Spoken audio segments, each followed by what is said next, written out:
Hi guys, kain tayo ng pandesal.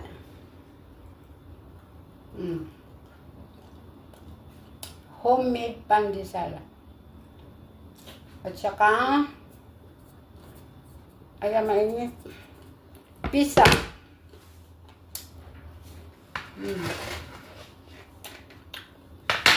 Harap. Medyo lang crispy. Nag-try lang po ako kung okay naman yung pandesal. Ready pandesal para bukas.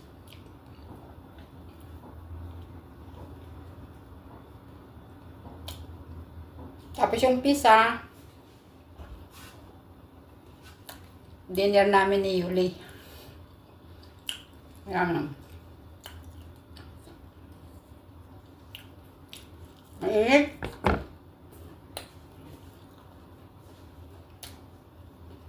Bye guys! Kung meron kayong harina, meron kayong yeast, yung mga pangpaalsa, tapos konting sugar, milk, egg, tapos butter, kakagawa kayo ng pandesal, di na kayo bibili. Or sa atin mayroon malunggay, lagyan na ng malunggay. Sabi nga nila, pwede talbos kamote. Pwede talbos ng kamote, pwede ilagay sa pandesal. E di okay lang, gulay din, di ba? Sarap. Kasi umpisa namin, medyo mainit pa.